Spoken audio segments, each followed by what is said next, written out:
네, 어떻게 보셨습니까? 자, 집무실 이전을 놓고서 현 정부와 당선인 측이 지금 입장을 좁히지 못하고 있는데요.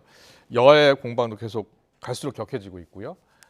그런데 문재인 대통령이 오늘 한국은행 총재 후보자를 지명했지요. 청와대는 당선인 측과 협의를 했다고 했는데 윤석열 당선인 측은 이를 부인했습니다. 그래서 지금 또 다른 갈등으로 부상하고 있습니다. 최창렬 용인대 교수, 노동일 경희대 교수와 함께 자세히 짚어보겠습니다. 어서 오십시오. 안녕하세요. 안녕하세요. 네. 안녕하세요.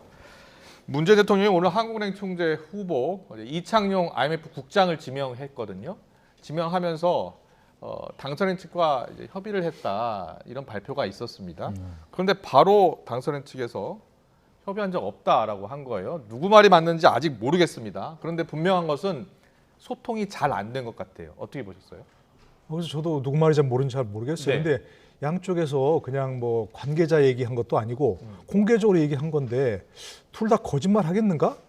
그런데 둘 다 거짓말 아니라면 누구 말이 맞는지 잘 모르겠어요. 그러니까요. 근데 저는 이런 그 언론 보도를 본 게 있는데요. 네. 지금 윤 당선인 측에서 이창용 국장을 한국은행 총재로 생각하고 있다. 네. 생각하고 있다는 얘기를 제가 봤거든요. 아, 그러니까 뭐 그런 걸 넘겨짚어서 네. 윤 당선인 측에서 이 국장을 밀려고 하는 거니까 네. 그래서 뭐 이렇게 총재 인사를 했는지 아니면 김은혜 대변인 모르는 누군가가 예. 청와대에 소통을 했는지 그건 잘 모르겠습니다. 그러나 어쨌든 경과가 어쨌든 간에 이렇게 서로 공개적인 발언이 완전히 엇갈리는 그런 걸 보고 또 이것도 국민들이 봤을 때 이거 뭐 갈등한가라고 생각하는 것은 이건 정말 정상적인 광경은 아닌 거죠, 분명히. 네. 예. 어떻게 보셨어요? 김은혜 대변인이 직접 특정 인사를 추천한 적도 없고 협의한 적도 없다 이렇게 이야기했거든요. 국민들은 대단히 혼란스러울 수밖에 없어요. 네. 지금 지난 16일 날 한번 무산이 됐잖아요. 회동이 무산되고 뭐 이따 얘기가 나오겠습니다만 이 여러 가지 지금 사안들을 가지고 지금 당선인 측과 청와대가 좀 충돌하고 있는 이런 양상이거든요. 그렇습니다. 이런 인사 이건 팩트만 알면 되는 문제인데 예. 이 자체가 진실 공방의 양상을 띈단 말이에요. 누구 말이 맞는지 이럴 수 있을 것 같아요. 협의를 하긴 했는데 실무자에게 얘기를 했는데 실무자가 당선인에게 보고를 못했다든지 네. 뭐 이런 식의 문제는 글쎄 억지로 유추하면 가능하긴 한데 그 자체가 정상적이지가 않죠. 네. 한국은행 총재를 지금 임명하는데 지금 가뜩이나 인사할 문제를 두고 청와대와 당선인 측이 갈등을 보이고 있는 양상에서 만약 제가 말씀드린 것처럼 그런 식의 양상 때문에 서로 이렇게 진실공방의 모습을 띈다는 건 상상할 수 없어요. 다시 말하면 청와대와 지금 이 당선인 측이 소통이 잘 안 되고 있는 거예요. 네네. 기본적으로 감정도 좀 개입돼 있는 것 같고 아. 여러 가지가 다 복합적으로 작용해서 이런 하나의 현상으로 나타난 건데 이창용 이 신임 총재 내정자는 문제가 별로 없어요. 사실 어느 네. 쪽에서 봐도 청와대가 예. 봐도 그렇고 당선인 측이 봐도 그렇고 뭐 정치적 인물도 아니고 단지 이 소통의 문제 이 추천을 했느니 안 했느니 협의를 했느니 안 했느니 이 문제 가지고 그러는 거 아니에요. 그러니까 최근에 청와대와 당선인 측 간의 여러 가지 문제를 그대로 상식적으로 보여지고 있는 사안이다. 네. 그렇게 생각을 합니다. 그렇군요. 네. 그런데 언론에서는 또 감사원의 이제 감사위원 또 공석이 있고요. 선관위원도 또 공석이 있습니다. 그래서 이 공석도 혹시 서로 협의 없이 또 임명되는 것 아닐까 이런 관측도 나오고 있습니다. 문재인 대통령이 인사권을 행사할 것으로 보십니까? 일반적인 그런 공무원이 아니고 감사위원과 선관위원은 정치적으로도 굉장히 의미 있는 자리 아니겠습니까? 예. 뭐 감사위원을 현 정부에서 임명하려고 한다 이렇게 하는 것이 뭐 여러 가지 현 정부에서 있었던 일 감사를 못하게 하려고 한다 이렇게 해도 되고 얘기도 되고 예. 또 뭐 선관위원은 그동안 계속해서 논란이 많았잖아요 정치적으로. 네네. 선관위가 부실 관리한 것이 선관위원들 지금 성향이 현 정부 성향이니까 뭔가 뭐 또 부정선거였다 이런 식으로 논란이 많은 네. 루머지만 그런 얘기들이 많이 있는 상황이거든요. 예예. 그렇다면 저는 정치 도의상 어쨌든 현 정부에서 인사권은 분명히 있는 거죠 형식적으로 네. 있는 거지만 또 그분들의 임기가 대다수가 지금 저 선관위원은 그냥 일반 선관위원은 6년이고 상임위원은 3년 아닙니까? 네네. 또 감사위원은 4년이고요. 그러면 거의 뭐 당선이 취임해서 거의 뭐 말년까지 다 같이 하는 거 아니겠습니까? 네네. 그렇다면 정치상 중첩되고 있으니까 네. 현 정부의 현 대통령의 인사권이 맞긴 맞지만 그리고 그 실제 임기는 당선인이 취임하고 나서부터 보내게 되는 거니까 이런 중요한 자리는 정말로 정치 도의상도 그렇고 현역의 관례도 그렇고 예. 당선인 측과 밀접하게 협의를 해서 뭐 당선인의 의사를 100% 반영해야 된다. 그건 안 되겠죠. 예. 그러나 양측이 좀 합의할 수 있는 인물 찾을 수 있지 않을까요? 좀 중립적인 인물로. 아. 저는 그런 노력을 양측이 좀 기울여야 한다고 생각합니다. 네, 최천일 교수는 어떻게 하는 게 가장 좋겠습니까? 이 부분은 관례라는 게 당선인 측의 의사를 충분히 존중하는 게 관례고 우리 노 교수님 잘 말씀하신 것처럼 그러나 인사권자는 문재인 대통령이에요. 예. 그 양측이 다 이런 부분들에 대해서 충분히 배려해야 돼요. 이거는 어떻게 무슨 규정이 네. 있다 어떤 뭐 법조항이나 어디 나와 있는 게 아니란 말이에요. 예. 그렇다면 어쨌든 간에 감사위원과 중앙선관위원은 정치적인 자리는 물론 아니에요. 네. 그렇다 하더라도 어떤 새 정부하고 같이 일을 해야 되는 자리이기 때문에 아. 충분히 당선인 측의 그 의사가 반영되는 게 맞아요. 네. 그 당선인도 마찬가지예요. 같은 얘기입니다만 우리하고 같이 일할 거니까 우리가 임명할 테니까 보류하시오. 그렇게 된다면 청와대에서 문재인 대통령 측에서 그걸 받아들이겠어요? 네. 그건 또 안 되는 거기 때문에 같은 말씀의 반복인데 충분히 이건 조율해서 할 수 있는 거예요. 그동안 그렇게 해왔고 관례상 그렇게 해왔고 예, 예. 이게 모든 게 충돌하다 보니까 이런 문제가 하나하나 다 지금 문제가 되는 거거든요. 그렇군요. 빨리 만나야 돼요. 그러니까 빨리 만나야 된다 네. 좀 전에 말씀해 주셨는데 지금 열흘이 지났고요. 만약에 이렇게 시간이 더 흐르게 되면 실제로 두 사람이 조건 없이 만나는 게 더 어려워지는 건 아닐까요? 어떻게 보세요? 그러니까요. 사실 처음 얘기 나왔을 때 그냥 만났어야죠. 문 대통령께서 어차피 현재 권력은 문 대통령이니까 네. 뭐 실무진 뭐 필요 없다. 바로 그냥 오시라고 해라 해서 같이 만나서 그때야 덕담하고 웃으면서 얘기 나누고 해줄 수 있었지 않습니까?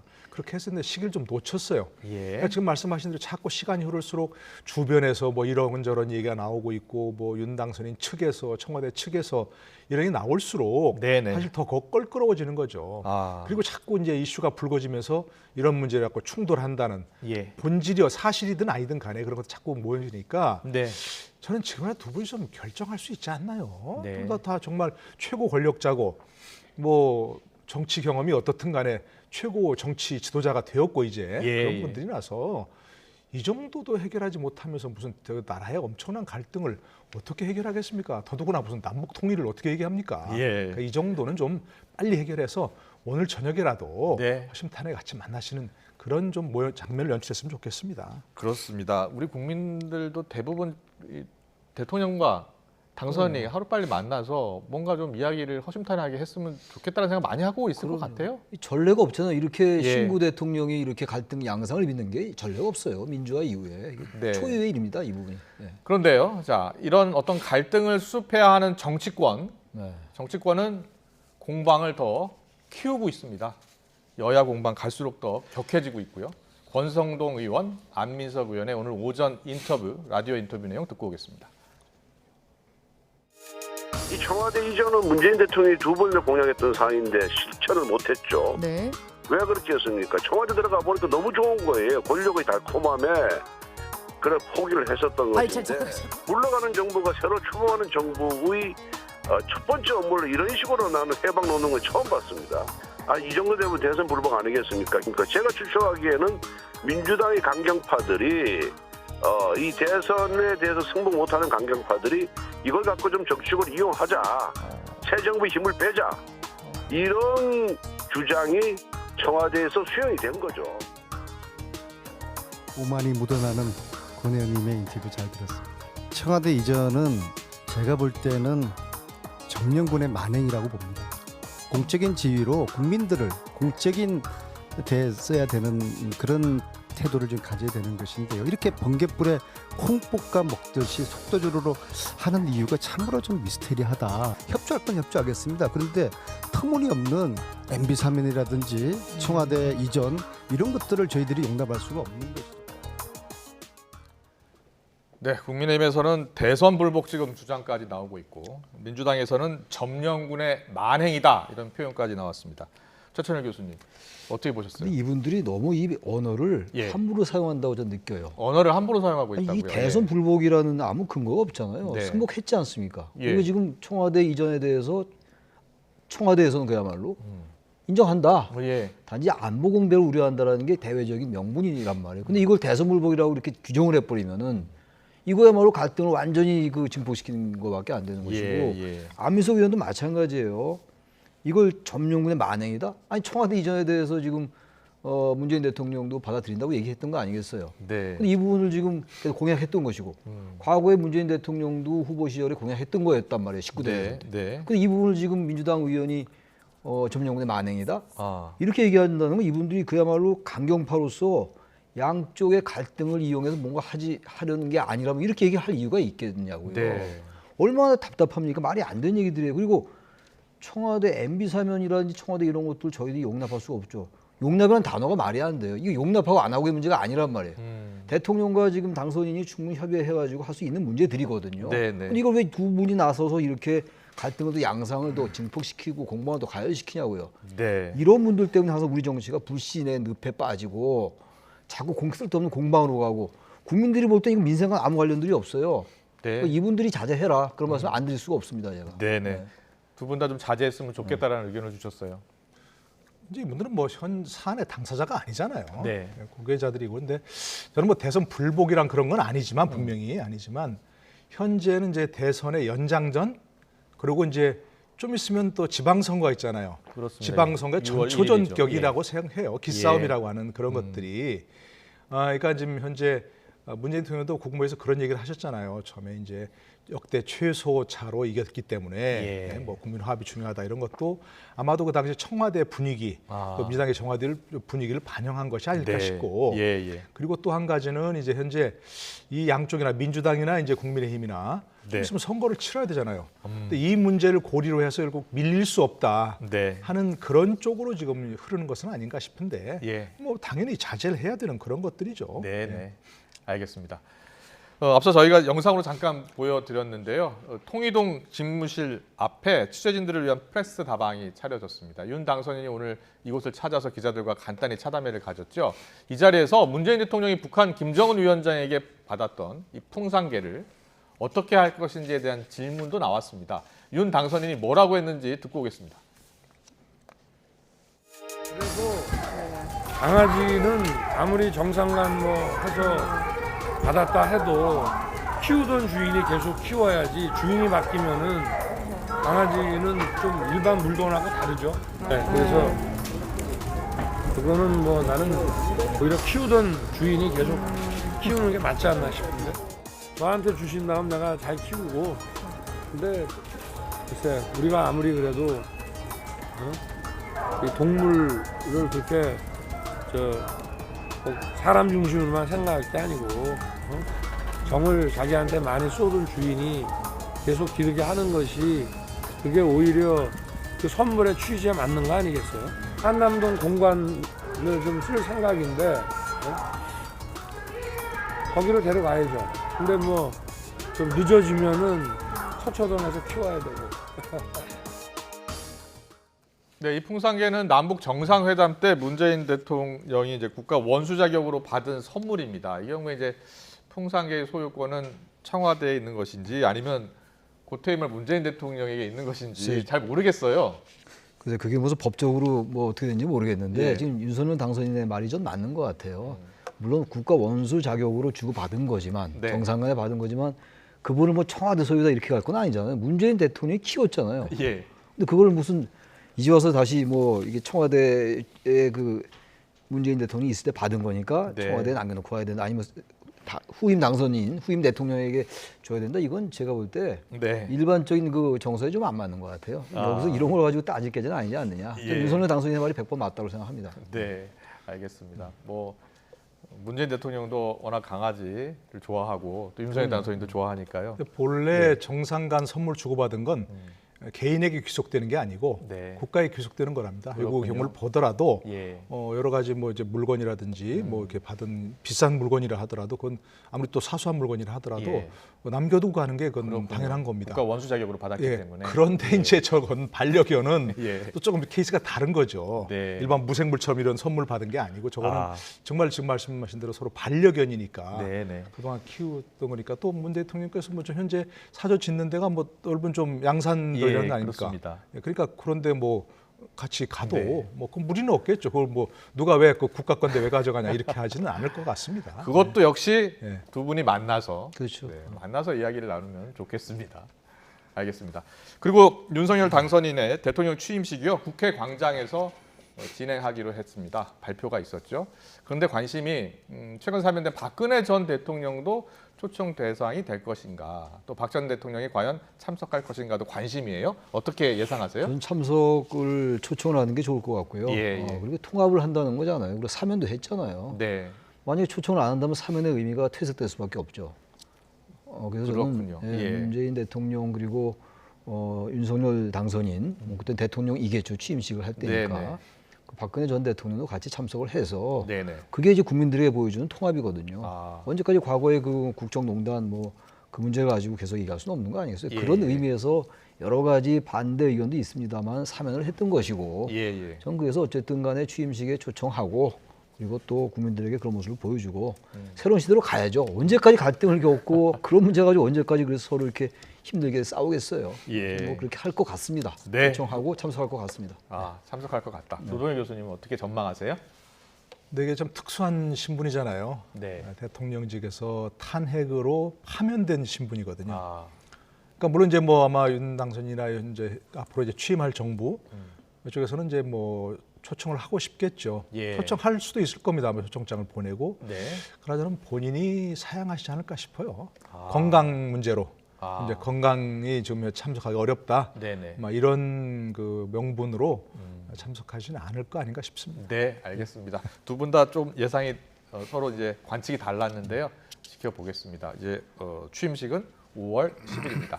그리고 내일 박근혜 전 대통령이 이제 퇴원을 하죠. 그리고 대구 이제 사저로 갈 예정입니다. 그런데 박 전 대통령이 두 차례 지금 인사말을 할 것으로 알려지고 있습니다. 여러 관측이 나오는데 어떤 메시지를 낼 것으로 보세요? 글쎄요, 저는 뭐 그 특별하게 어떤 정치적으로 이슈가 될 만한 그런 논쟁적인 이슈를 낼 것 같지는 않아요. 아, 예. 지난번에 대선 때도 왜 그 호사가들은 상당히 선거에 영향을 미칠 것 같은 얘기를 할 것 같다라고 그랬죠. 얘기했는데 저는 뭐 선거 전에 퇴원해서 뭐 사저 퇴원해서 앞에서 상당히- 이야기할 것이다라는 예. 이야기도 있었고. 저는 뭐 그렇게 예상하지 않았었거든요. 네, 네. 이번에도 박근혜 전 대통령이 정치적으로 민감하게 받아들일 수 있는 그런 얘기는 하지 않을 것 같고 아, 예. 일반적인 덕담은 않을 것 같아요. 덕담을 국민들에게 메시지로 전달하지 않을까라고 저는 생각합니다. 예. 노동일 교수님은 윤 당선인이 그 과거 후보 시절에 퇴원하면 한번 찾아보겠다, 찾아뵙겠다 이런 이야기를 했었거든요. 어떻게 전망하세요? 지금은 이제 시기가 늦었죠. 아, 대통령 당선인 신분이고 예. 또 좀 있으면 대통령 취임을 하는데 네. 저 박근혜 대통령 사저로 어떻게 찾아가겠습니까? 아, 그 전이라면 음. 그 전에 박근혜 전 대통령이 이제 저 사저로 내려갔었다면 네. 뭐 선거 상황이든지 아, 이런 상황이었으면 이제 뭐 충분히 함께 만나서 네. 뭔가 그동안 고생하셨다는 정도 얘기할 예. 수 있겠지만 지금으로서는 저기 방문하는 건 쉽지가 않죠. 행보가 그렇군요. 그렇기 때문에 예. 또 적절하지도 않은 것 같고요. 현재로서는. 네. 그러니까 찾아가지 않을 것 같습니다. 알겠습니다. 민주당 이야기 해보겠습니다. 민주당은요 원내대표 선거 내일입니다. 이제 하루 앞으로 다가왔는데 지금까지 5명이 공개적으로 출마 의사를 밝혔습니다. 이재명계, 이낙연계의 대결로 보는 관측이 많고요. 누가 선출되느냐에 따라서 민주당의 주류 세력도 가늠이 될 것으로 보입니다. 저희가 이제 그래픽으로 준비했습니다. 안규백 의원, 정세균계, 김경엽 의원, 이해찬계, 박광원 의원, 이낙연계, 박홍근 의원, 이재명계, 이원욱 의원, 정세균계 이렇게 분류가 되고 있습니다. 누가 유리하고 누가 강력한 경쟁을 펼칠 것으로 보십니까? 그래서 어차피 이제 지난 대선 경선 때 네. 치열하게 싸웠던 이낙연계와 이재명계 이 두 사람의 경쟁은 좁혀질 것 같아요. 그렇군요. 네, 정세균계는 지금 두 분이니까 이 이제 안규백 의원과 이원욱 의원은 혹시 단일화 같은 거 아, 그런 것도 뭐 나올 수 있을 것 같고요. 네네. 그러니까 지금 여기 나오는 5명의 의원들이 특별하게 무슨 앞으로 향후 대야 관계가 되겠죠. 이제 예. 여당이 아니니 대여 관계가 되겠죠. 이제 이분들 야당이 될 테니까. 그렇죠. 이제. 대여 관계에서 특별하게 다른 방향을 설정할 것 같지도 않고. 예, 예. 그래서 어차피 이번 이 원내대표 선거는 지난 대선 경선의 연장. 그러니까 다시 말해서 이재명계냐 이낙연계냐 이쪽으로 좁혀질 것 같습니다. 그리고 그렇군요. 결선 투표가 또 있거든요. 예. 근데 이제 만약에 결선 투표를 하지 않으려면 87명 그게 이제 매직 남바란 네. 말이에요. 172석 중에. 근데 170명. 근데 187명을 어느 한쪽이 획득하기는 어려울 것 같고. 네. 이낙연계나 이재명계가 둘이 이제 경쟁을 하다가 박광원 의원과 박홍근 의원이 아. 하다가 이제 정세균계나 뭐 이해찬계의 이제 지지를 받는지 아마 그런 예. 구도가 되지 않을까. 그래서 어차피 이번 원내대표 선거는 특별하게 인물 간의 어떤 그 차별성은 그렇게 많지 않은 것 같아요. 네. 계파 간의 대결 구도가 되지 않을까라고 예상을 합니다. 그렇군요. 알겠습니다. 국민의힘 같은 경우에는요, 지방선거 공천에 페널티제를 도입하기로 했습니다. 그 홍준표 의원의 반발이 지금 상당히 거센 상황이고요. 이준석 대표와 김재원 최고위원 간 진실 공방도 벌어지고 있습니다. 어떤 이야기인지요? 차례로 듣고 오겠습니다. 이준석 대표께서 이것을 논의하자고 소집을 했는데 그 내용에 이런 내용이 들어있었죠. 공천 신청자에게 좀 적용되는 내용인데 이것을 가지고 토론을 하면서 최고위원으로서 그 의견을 말했고요. 저는 그 중에서 여러 가지 논란이 있어서 이 25%, 15% 이렇게 해놓은 것이 좀 복잡하니까 15%로 통일을 해서 그냥 15%로 하자는 의견을 내고. 차 저는 감산점은 어떤 형태로 좀 반대한다는 취지를 이야기했습니다.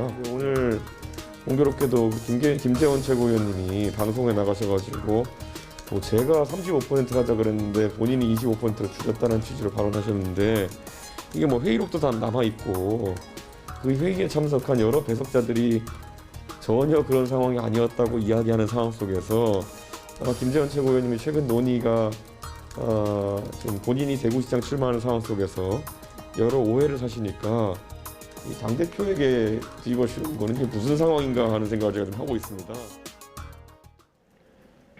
아시다시피 홍준표 의원 대구시장 출마를 선언했고 김재원 최고위원도 마찬가지고요. 그런데 또 홍준표 의원하고 가깝다고 알려진 김기현 원내대표는 25% 감점이 좀 과도하다 이런 얘기까지 하고 있습니다. 이 페널티 도입은 어떻게 보셨어요? 글쎄 뭐 저도 알고 있기로는 예. 얘기 듣기로는 예전부터 나왔던 얘기 아니겠습니까? 네네. 현역 의원이 그만두고 다른 선거에 출마하면 페널티가 있다. 페널티. 그럼 민주당도 마찬가지고요. 예. 민주당도 마찬가지고 그렇게 뭐 얘기가 나왔던 거예요 분명히. 네. 그리고 과거 탈당했다가 복당한 사람은 페널티가 있다. 그것도 분명히 있었던 얘기입니다. 처음 나온 얘기는 아니고요. 아, 예. 그게 이제 얼마나 이제 과도하느냐 그 얘기는 있지만 네. 그 자체를 가지고 논할 건 아니고요 분명히. 예, 그러니까 예. 저는 뭐 그 10%든 5%든 네, 네. 분명히 페널티가 있다는 건 예고가 됐던 얘기입니다. 음.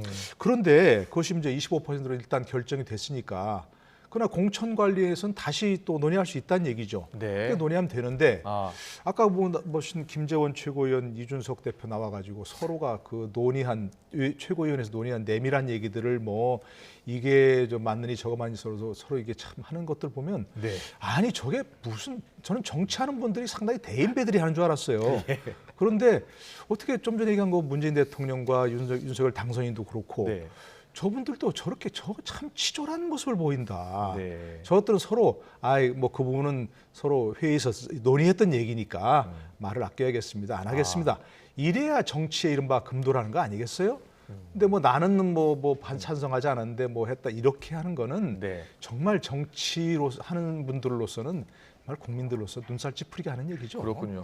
홍준표 의원 25% 감점 이야기 나오니까 굉장히 분노했나 보더라고요. 예. 25%를 감점하면 그 이길 수 있겠습니까? 네, 그러니까요. 저는 굉장히 어려울 것 같아요. 아무리 뭐 홍준표 의원이 뭐 대선 후보였다 하더라도 네, 경선 네. 후보였다 하더라도 이거는 그 말씀이 맞는 거예요. 페널티 당연히 줘야죠. 현역 의원이 지금 국민의 선택을 받았는데 다시 지선에 나가니까 페널티 있어야 돼요. 예, 있어야 되는데 페널티 있어야 되는데 10% 정도 주고 그다음에 또 탈당했으니까 15%. 그 25%도 너무 많거든요. 그래서 이건 네. 좀 조정을 좀 정치라는 게 갈등을 관리하는 거거든요. 그렇죠. 갈등을 조정하는. 근데 도대체 갈등 관리가 안 돼요. 하다 보면 예. 이런 당내 갈등 관리도 안 되니까 그러네요. 뭘 국민의 갈등을 조정하고 갈등을 관리합니까? 그렇네요. 답답함이 있다. 그 말씀 예. 드립니다. 네. 당내 갈등부터 좀 관리해야 될 것 같다. 네, 그렇습니다. 알겠습니다. 오늘 정치권 이슈 분석을 여기까지 듣겠습니다. 노동일 교수님, 최창현 교수님과 함께했습니다. 잘 들었습니다. 네, 고맙습니다. 감사합니다.